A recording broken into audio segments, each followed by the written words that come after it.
Hey guys, your boy Sean Bellamy back with you with another episode of Philly Eagles Talk on my channel Fly Eagles Fly. The game just ended. The Philadelphia Eagles lost 33-22 to the Las Vegas Raiders.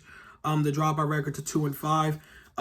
This is another week where I'm telling you guys, do not let the score fool you. We was down 30-7 at one point, and the Eagles scored a couple touchdowns when the Raiders defense got complacent. They didn't really care. They was playing conservative. I told y'all I'm not one of those dudes that give these players pats on the back just because they keep scoring. They score points when the other team clearly doesn't give a shit. When the Raiders up 30-7, you could clearly tell the mindset of Carr and the rest of that team and the Raiders was not giving a damn what the Eagles was doing because you're already down that much. I'm not going to give you a pat on the back for keep playing garbage time stats and all other shit. It was garbage time stats for Philly once again. If you really want me to care, how about you play better and play harder before you get down 30-7. Let's just start right there. But yes, we lost 33-22. Eagles did score in their first drive to start the game.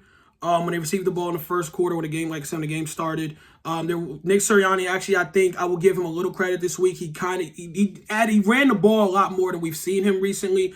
But overall, his play calling was still iffy, putting the players not really in a good position to win and everything like that. So, yeah, there really wasn't, again, taken from there, besides that little credit I gave him about, running the ball a little bit more. There was some bad things a lot of bad things that happened. I'm going to start with the one injury report we got that Miles Sanders had an ankle injury. I think it was ankle or his knee.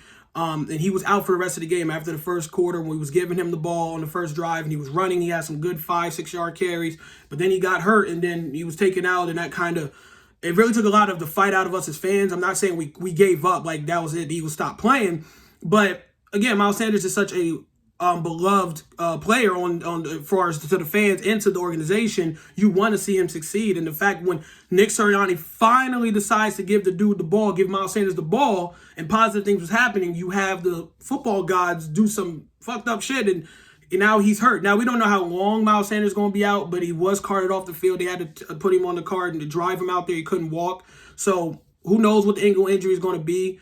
Or how is it going to turn out when they do MRI or whatever, whatever they do. I'm sorry if I messed that up. Tomorrow or Monday, hopefully he's not out forever or, for a long time. Other bad things that happened. Jalen Hurts, he's on my bad list. You're going to hear people say that they can't evaluate him still and all this other stuff. Listen, he was not good today. You're going to see his final numbers. And this is the problem I have with Eagles fans and other content creators out there that will make videos about Jalen Hurts. I'm not saying that Jalen Hurts sucks. I'm not saying the man is terrible. But right now, he is not proven to be the guy. We can't keep shielding him just because, yes, it's not all his fault. His coaching definitely has a part in that. I'm not saying that. But the same inconsistencies and the flaws we've seen, we are not seeing much improvement from Jalen Hurts as the week goes by. He's barely getting over 100 yards at times until the garbage time stats come up. And that's where I am with Jalen Hurts. I'm not saying I give up on him. Excuse me. I'm not saying I give up on Jalen Hurts. I'm not saying that he's not our guy. But right now, he looks like an inconsistent quarterback. Inconsistent. Sorry, excuse me. Clear my throat. Inconsistent, inaccurate, garbage time stat quarterback. That's it. Like, he gets his numbers when the other defense for the other team does not give a fuck. That's where his numbers is coming up. Like, he literally at one point, I think, was 7 of 15 for or 6 of, I think it was like 6 of 14 for 89 yards throughout the entire game until like the late in the third and into the fourth quarter, where the Patriots, sorry, where the Raiders was playing prevent defense and letting him throw 25-yard passes to Dallas Goedert. I don't care about that. Right now, like I said, Jalen Hurts, to me, I'm not saying I give up on the dude. He is inconsistent. He is inaccurate. Well, definitely at times where the ball should be right where it should be. He's making accurate throws. And again, like I said, he's just, and he gets his numbers there in garbage time when no one gives a fuck. The only people that love Jalen Hurts right now at 100% is the fantasy owners that have him on their fantasy. He's a guy that can help you get your fantasy numbers up because, he's getting points when this shit does not matter. It doesn't matter. So that's my take on Jalen Hurts. My other thing on him, too, I don't like, and I've said this before, he's getting a lot more runs than the running backs, man. He's getting a lot more runs than a goddamn running back. He's running more than the running backs. I don't. Again, it could just be by design, RPOs and shit. But I'm not saying it's horrible. Like I dislike him for it, but it's just I don't know what it is. He sometimes has more runs than completions. You know what I mean? It doesn't make any sense. I think he ran the ball another 8 to 11 times. I believe it was 8 or 11 times he ran the ball today. Like, I don't know, man. That's just a side note on him. But overall, dude, he's not looking like a good quarterback. I'm not giving up on it. I know it's only his 11 for 12 start. You're going to hear that. But overall, it's just, I don't know, man. I'm not completely sold on Jalen Hurts. Not much else for you to talk about as far as the offense. The running game, like I said, there was a little bit of running game here and there when Nick Sirianni decided to do it. Our wide receivers, Devontae Smith did okay. Quez Watkins, I don't think he even had a catch there. I mean, if he did, he had one. Jalen Reagor had a nice catch where it was a bad throw by Jalen Hurts. Jalen Hurts was rolling out to the right trying to make a play, and he just threw it up, and Jalen Reagor caught it over, like, jumped in front of 3 Raiders players and caught the ball and then ran in for the touchdown. It was a really nice play by Jalen Reagor, but it doesn't change my opinion on dude. I still think he's trash. I don't think he's a good wide receiver, or at least I don't think he should be our second string guy. I think Quez Watkins should be the dude.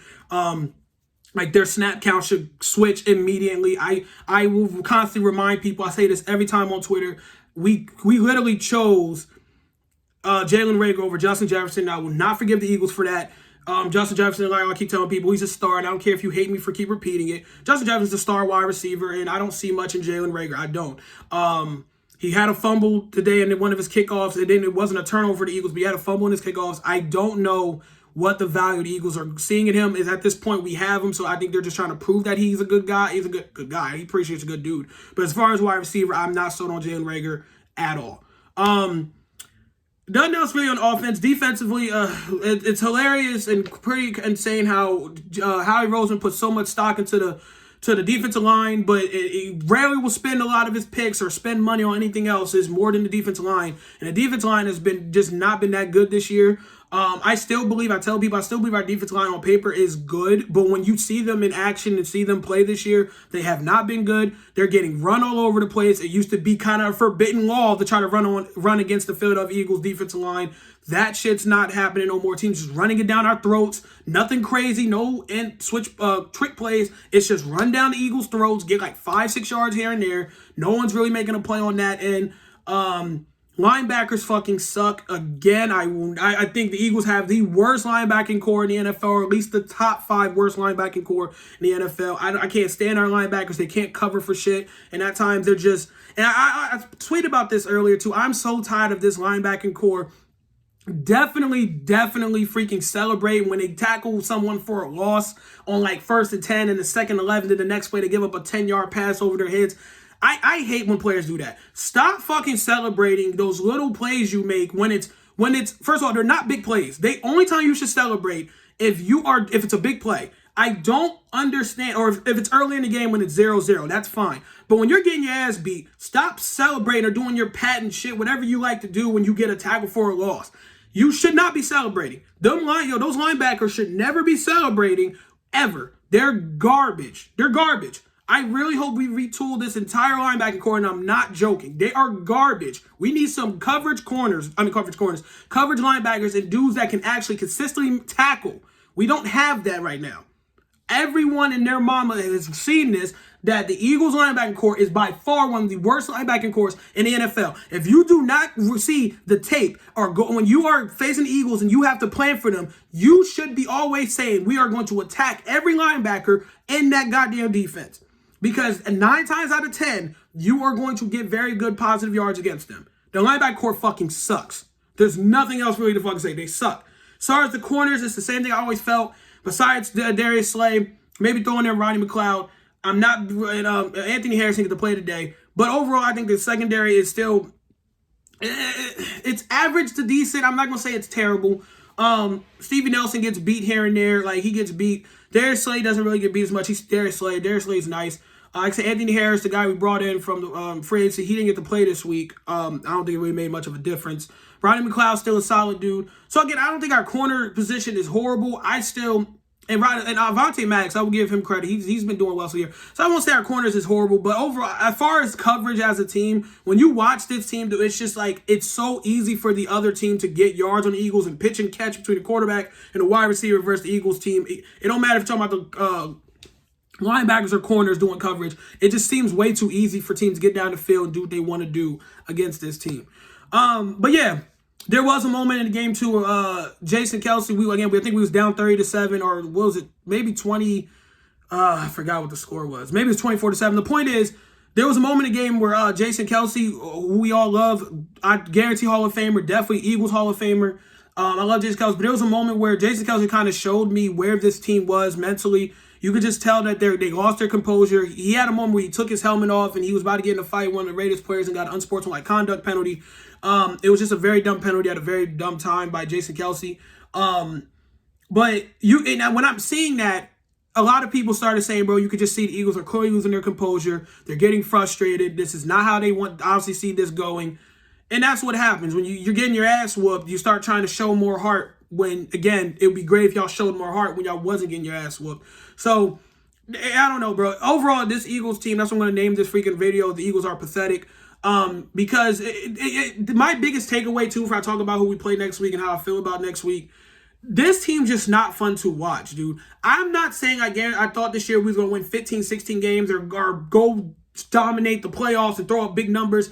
But when it's not even watchable, dude. Every time now, it's like every week, the Eagles' offense gets worse. Jalen Hurts doesn't start looking like the guy. Nick Sirianni looks like a horrible hire by Howie Roseman and Jeffrey Lurie.